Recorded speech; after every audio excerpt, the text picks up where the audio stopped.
Mom and Dad showed my brother a good time on his birthday, but on mine. They gave me a joke box, so I exposed them to each other. I don't think I've ever felt as invisible as I did on the day of my brother's 16th birthday. It wasn't just a birthday. It was like some kind of mega event that you'd expect for someone famous, not just some high school kid. The kind of thing that makes you question if you're really part of the family, or just a long-term house guest who's overstayed their welcome. My parents had been planning his birthday for weeks, whispering about party details and shopping trips that they thought I didn't know about. They even enlisted his girlfriend to keep him busy the whole day, so they could set up the surprise without him sniffing it out. I mean, they went all out. We're talking banners, a mountain of gifts, and enough food to feed an army of hungry teenagers. And yeah, it was all for him. The day of the Big Bash, our house transformed into Party Central. By 2 p.m., our backyard looked like some festival ground. There were strings of lights hanging from every possible point, balloons bobbing in the breeze, and a playlist thumping through speakers that could probably be heard a block away.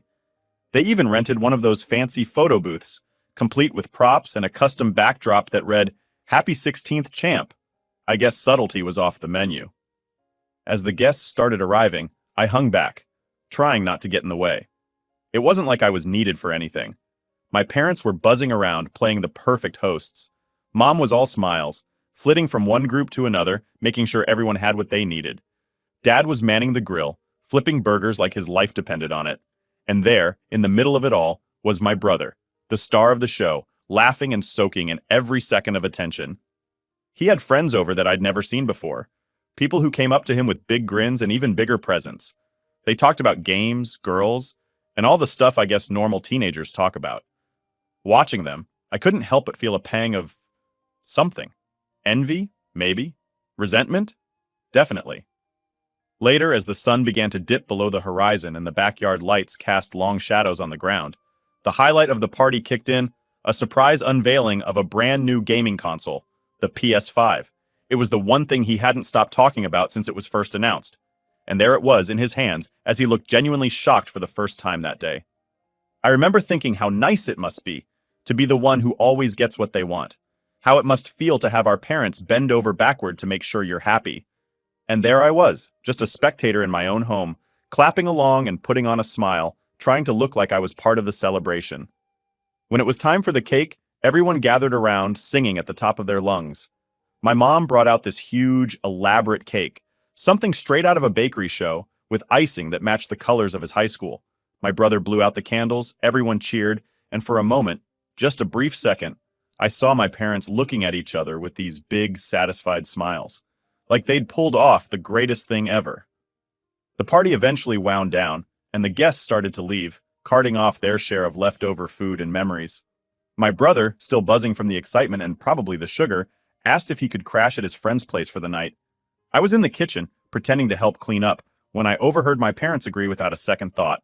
"Just be careful and have fun," Dad told him, with a pat on the back. That simple exchange was a gut punch. Just like that, he was free to go off and continue his perfect day. Meanwhile, I was stuck at home, cleaning up after a party that wasn't even for me, knowing full well that kind of freedom was off limits in my case. The next morning, my brother came home, his clothes reeking of booze, a crooked smile plastered on his face as he recounted his adventures to our parents, who just laughed it off. "Boys will be boys," I heard Dad chuckle, shaking his head. "Boys will be boys. But what about me? When did I get to be just a kid, without the constant reminders that I wasn't as valued?" It was a question I'd asked myself a lot, but it stung a little more each time I thought about it, especially after seeing the lengths they'd gone to for him, compared to the complete indifference they showed for anything that mattered to me. My birthday was a couple of weeks away, and deep down, I knew better than to expect anything close to what my brother got. But still, part of me hoped maybe this year would be different. Maybe this year they'd surprise me. Spoiler alert, they did surprise me, but not in the way anyone would ever want. The thing about living in a house where you're treated more like an afterthought is that every day feels a bit like you're just trying to stay out of the way. It's not like I was expecting fanfare and applause just for existing, but, a little acknowledgement that I'm not just a piece of furniture would have been nice. Take mornings, for instance. Every school day it was like a small battle just to get a decent breakfast. My brother, of course, had it different. Mom would make sure he had a hearty meal. Eggs the way he liked, bacon crispy, and sometimes even pancakes if he was up early enough. Me? I was lucky if there were leftovers, or more often, just a cold bowl of cereal waiting on the counter. If the milk wasn't sour, I'd count it as a win for the day. And then there was the school drop-off. Dad would always drive my brother, saying it was on his way to work anyway. They'd chat about sports, what my brother was up to at school, his friends, the usual father-son stuff. Me, I walked. Rain or shine didn't matter. The school wasn't ridiculously far, but far enough that walking there every morning wasn't exactly a joy, especially during winter. Dad said it was good for my health, building character and all that. Funny how those character-building exercises never applied to my brother. Homework was another battlefield. My parents always had time to help my brother with his. They'd sit with him at the dining table, going over math problems or helping draft his essays. If he was struggling, they'd sometimes stay up late, making sure he understood everything before his tests. Me? I learned pretty early that Google was going to be my tutor. Asking for help usually got me a "figure it out, you're smart enough," or a "can't you see we're busy?" So I did figure it out, mostly on my own. And let's not even start on the extracurriculars. My brother was signed up for everything he showed the slightest interest in: soccer, basketball, guitar lessons. You name it, they made sure he had a chance to explore it. They said it was about broadening his horizons and finding his passions. I asked once if I could join a drama club that met after school. The answer was a flat no. Something about not having the time to manage all those activities and how someone needed to be home to help with chores anyway. Speaking of chores, guess who got the bulk of them? If you said me, you'd be right on the money. It was like I was the designated cleaner, dishwasher, and sometimes even cook, especially if both parents were working late. My brother? Well, his job was to keep his grades up and stay out of trouble. Apparently, everything else was too much of a distraction for his budding potential. Family outings were rare, but when they happened, they were all about what my brother wanted to do. Going to the movies meant watching whatever blockbuster action flick he was interested in. Eating out was choosing from his favorite restaurants. I can't remember a time when they asked me what I wanted to do or eat. It was like my preferences were just automatically sidelined. Even simple things like shopping for clothes turned into an ordeal. Shopping trips with my brother were these long, drawn-out affairs where my parents would fuss over him, making sure he got the trendiest outfits, the best shoes. When it came to me, it was always about being practical, choosing whatever was on sale and hurrying up because we didn't have all day. It wasn't just the big things. It was all these little moments that added up, making it clear that in my parents' eyes, I just didn't measure up the same way my brother did. I tried not to let it get to me, tried to brush it off as just the way things were, but it's hard not to feel the sting of rejection from your own parents. I remember one evening trying to talk to them about how I felt. I'd been gearing up for it all day, practicing in my head what I'd say. The living room seemed like neutral ground, so after dinner, I brought it up. I told them I felt like they didn't care about me as much as they did my brother. I can still hear the dismissive tone in my mom's voice as she told me I was being ridiculously dramatic, and that I should be grateful for everything I had. Dad didn't say much, just agreed with whatever Mom said and went back to watching TV. That conversation ended with me feeling smaller than I had before. It was a punch to the gut, realizing that my feelings were just another inconvenience to them. Nights were the hardest. Lying in bed, listening to the quiet of the house, I'd feel this hollow sensation in my chest. It was like I was mourning something I never really had, the warmth of a family that saw me as an equal member. I'd drift off to sleep on those thoughts, wishing for a different reality where I wasn't the second choice, the backup plan, or the afterthought. But wishes were just that, wishes. Reality was the bedroom I lay in, the house I walked through, and the family I lived with. And in that reality, I was always going to be the one looking in from the outside, trying to find a way to fit into a picture that seemed to have no place for me. Despite the clear favoritism my parents showed towards my brother, our relationship somehow managed to avoid the typical sibling rivalry. Maybe it was because he knew, deep down, how unfairly I was treated. Or maybe he just genuinely felt bad for me. Either way, he wasn't like the others. He didn't lord it over me that he was the golden child. Instead, he tried to make things right in small, subtle ways. Ways that I couldn't help but appreciate. It started with the little things. Like the time I mentioned offhandedly that I liked a certain band. I didn't think much of it, just a comment during dinner about a song I heard on the radio. But a week later, my brother handed me a CD, the band's latest album. He'd bought it with his own money, just because he remembered I liked them. It was a simple gesture, but it meant the world to me. It was proof that someone in the house was listening, someone cared about what I liked. Then there were the late-night snacks. I wasn't allowed to stay up late, unlike my brother, who seemed to have no curfew at all. But on nights when he knew I was up studying or just couldn't sleep, he'd sneak down to the kitchen and bring back a stash of snacks, chips, cookies, sometimes even a soda. We'd sit in my room, cross-legged on the floor, munching away as he told me about his day, the good parts and the bad. Those moments, those midnight confessions, they made me feel like I wasn't so alone in that house. And it wasn't just snacks or CDs. My brother had this way of including me that felt so natural, so brotherly. He'd invite me to hang out with him and his friends occasionally, even though I knew they weren't thrilled about having his younger sibling tag along. But he'd insist, "Come on, it'll be fun. You'll like my friends. They're cool." And sometimes, I actually did have fun. I got glimpses of what it was like to be a part of his world, a world where I was welcomed and not just tolerated. His world was so different from mine, even though we lived under the same roof. He was popular at school, always invited to parties, always in the loop about whatever was happening. I, on the other hand, was more of a loner. I had a few close friends, but I wasn't part of any clique or group. I was just me, and most of the time, that felt like it wasn't enough. Not for my parents, not for the cool kids at school, sometimes not even for myself. But my brother never made me feel like I was less. If anything, he went out of his way to make sure I got some of the experiences I was denied by our parents. Like the time I really wanted to go to a concert. It was a school night, and I knew my parents would never let me go. But my brother, he came up with a plan. He told them he was the one who wanted to go, that it was important for some school project. Of course, they said yes to him, they always did. And then he took me with him. We lied, said I was staying over at a friend's house, but really, we were at the concert, jumping and yelling to the music, just being normal teenagers for once. It was one of the best nights of my life, and it wouldn't have happened without him. He knew how much it meant to me, and he made it happen, even if it meant bending the rules a bit. That night, as we drove home, with our ears still ringing from the music, I looked over at him and realized how lucky I was to have him as my brother. He might have been the favorite, but he didn't act like it.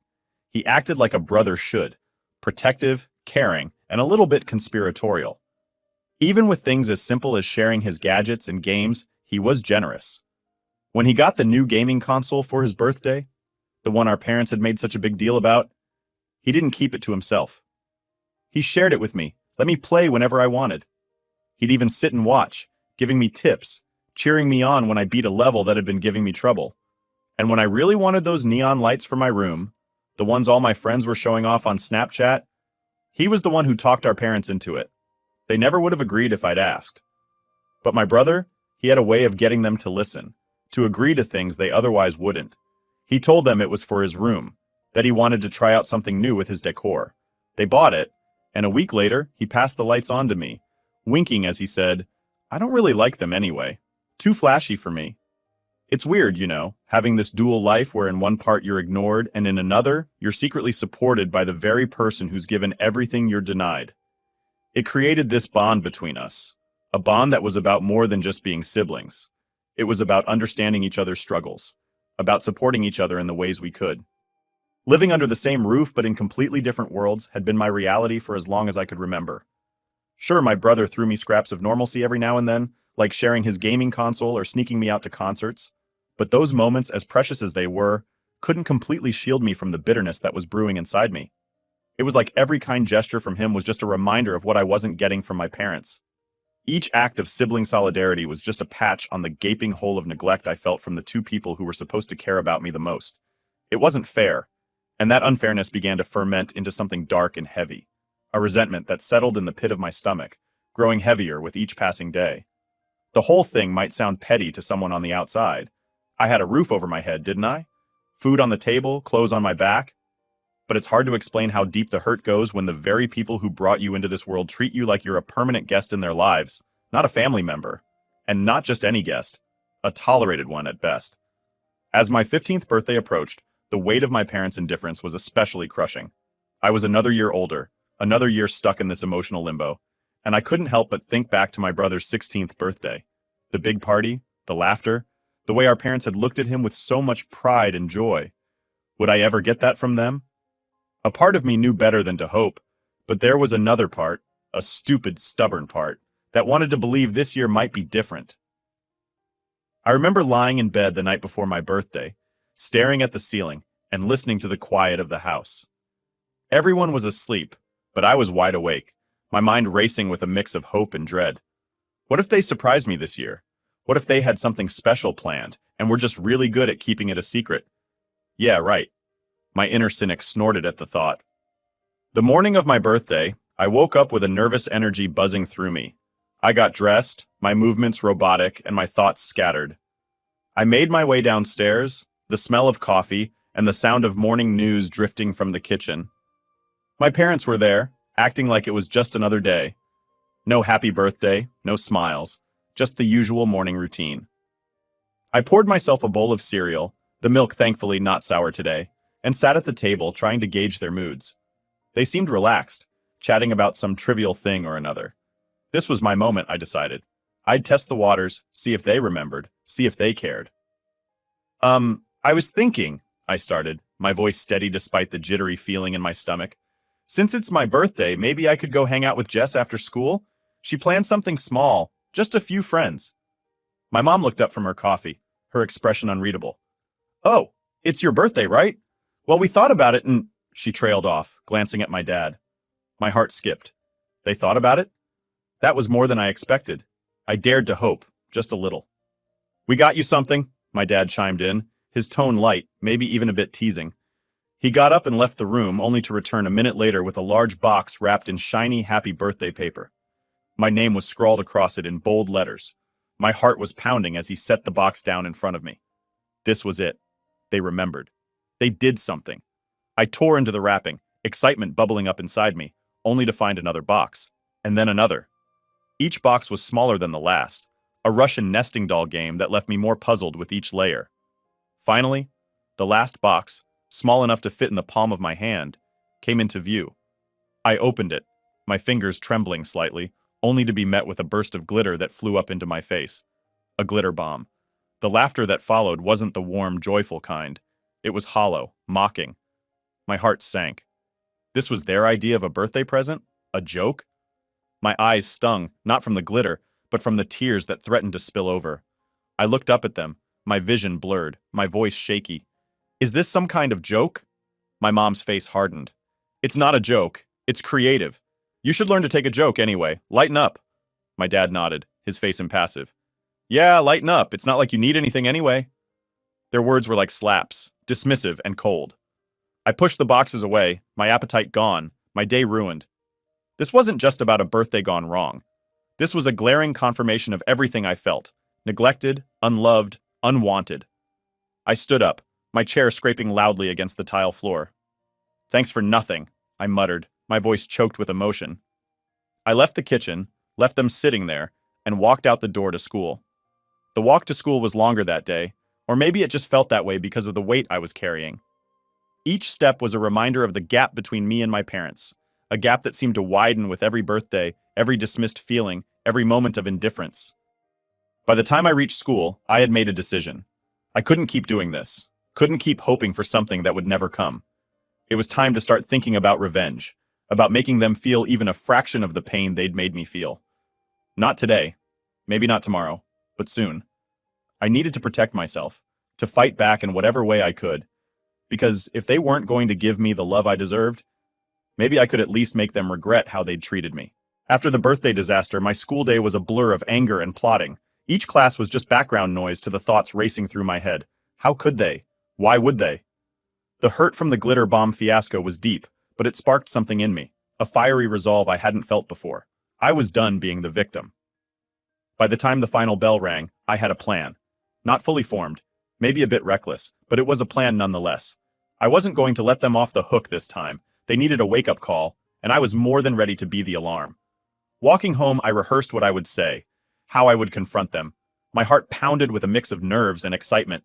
This wasn't just about revenge, it was about claiming some respect, some acknowledgement of the pain they'd caused. I got home to find the house unusually quiet. My parents were both there, which was rare given their usually conflicting schedules. They were in the kitchen, looking like they were gearing up to start dinner. Perfect timing. Hey, I started, my voice steady despite the butterflies doing acrobatics in my stomach. They both turned, surprise etched on their faces. Probably didn't expect me back so soon. We need to talk, I said, closing the door behind me with a click that sounded like a gunshot in the silence. They exchanged a look, a silent conversation that I wasn't privy to, but I didn't care. I was going through with this. What's on your mind? My dad asked, his tone cautious. I took a deep breath. This was it. I'm tired, I began, my words clipped. Tired of being treated like I don't matter, like I'm less important than him. I gestured vaguely upstairs, where my brother was probably holed up in his room. My mom's expression hardened. Here we go again, always so dramatic. No, I cut her off, my voice sharper than I intended. Not this time. You don't get to dismiss me. Not today. I locked eyes with her, holding her gaze to show I meant business. I deserve better than a glitter bomb for my birthday. I deserve better than being an afterthought in my own home. And I'm sick of it. Sick of all of it. The words tumbled out, fueled by every ounce of hurt and resentment I'd stored up over the years. There was a tense silence. Then my dad sighed, running a hand through his hair. We thought it was funny. We didn't mean anything by it. Funny? I scoffed. Is that what you think this is about? A bad joke? I shook my head, disbelief coloring my tone. This is about how you treat me every day. How you've always treated me. My mom crossed her arms defensive. We provide for you, give you everything you need. You're just ungrateful. Ungrateful? The word hit me like a slap. Ungrateful for what? Being ignored? Being second best? I laughed, bitter and hard. Yeah, I'm real ungrateful. The air was thick with tension, each of us caught in a standoff. I could see the confusion, maybe even a hint of guilt in their eyes. But I wasn't done. Not yet. And you know what? I continued, the words coming easier now. I've kept secrets too. Like the time I caught Mom kissing one of Dad's friends at my brother's basketball game. Remember that? I do. I watched the color drain from her face, watched as my dad's confusion turned to shock. What are you talking about? My dad asked, his voice low, dangerous. Oh, it happened. While you were both so busy being perfect parents to him, your wife was making out with another man. How's that for family values? My mom's mouth opened and closed, but no words came out. She looked to my dad, who was staring at her with an expression I couldn't quite read. And Dad, I turned to him, my gaze cold. Let's not forget the adult movies I found on the computer last week. Really educational stuff, you know? Great for a school project. Now it was his turn to go pale. That's enough, he said, his voice tight. You have no right. I have every right, I snapped back. You made me feel like I have no place here, so why should I play nice? Why should I keep your secrets when you can't even remember my birthday? The room was spinning with accusations and hurt feelings, a toxic cloud that had been brewing for far too long.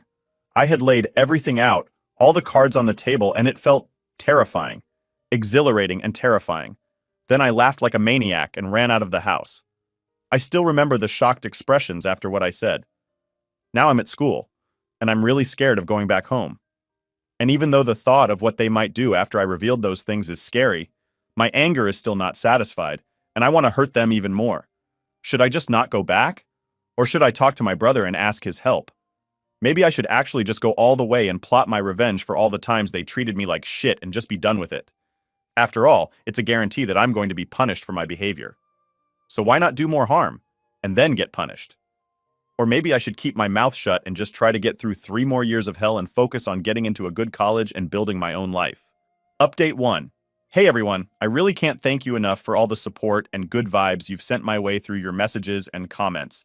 It's been a bit of a lifeline during what's easily one of the toughest times I've faced. I haven't updated sooner because honestly things have just been way too much. And up until recently, I didn't even have access to my phone. Let me backtrack a bit and fill you in on the chaos that's been my life lately. So after my last post, I came home to find out that my parents had a huge blow-up. My brother, who was home at the time, filled me in because by the time I got there, the storm had already hit. My dad had been harboring suspicions about my mom having an affair, and something I accidentally let slip ended up being the last piece of the puzzle he needed to confirm his fears. That night, my dad didn't come home, and my mom was livid. In her anger, she took it out on me, grounding me indefinitely and confiscating my phone, effectively cutting me off from everyone. She was so furious she even banned my brother from helping me out and threatened to take his phone too if he tried to pull any stunts to aid me. Despite the severity of the lockdown, thankfully, she didn't get violent, but I was pretty much left to stew in minimal contact with the outside world. Fast forward to now, I just got my phone back after what felt like an eternity. My dad decided to move out a few days back, saying he needed space to think things through, which has just added to the already heavy and gloomy atmosphere at home. After some time to reflect, I realized that plotting revenge or any kind of payback was just going to make things worse for me. Being isolated from everyone for over a week made me see that any more punishment from their side could really break me. So I've decided to just keep my head down and try to get through the rest of high school as quietly as possible. Many of you reached out through DMs, and I'm sorry I couldn't respond sooner. Everything felt like it was crashing down, and I was barely keeping it together. The escalation at home was unbearable at times. My parents' arguments turned frequent and highly volatile, often breaking the silence of the night. It got so bad that there were nights when I was genuinely scared, sneaking into my brother's room, where we'd both plug into the same pair of headphones, blaring music just to drown out the noise of their fighting. Now, with my parents living separately, there's this strange, tense quiet that's almost as bad as the arguments. I overheard my mom saying she's putting off the divorce because she thinks fighting for custody would be too much hassle, especially since my brother and I are close to becoming adults.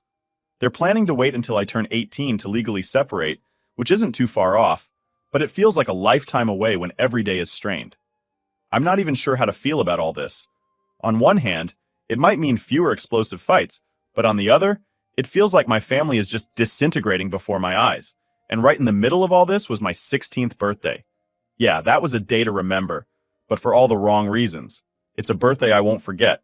Not because it was special, but because it marked the realization that nothing's going to be the same. It's tough, not going to lie.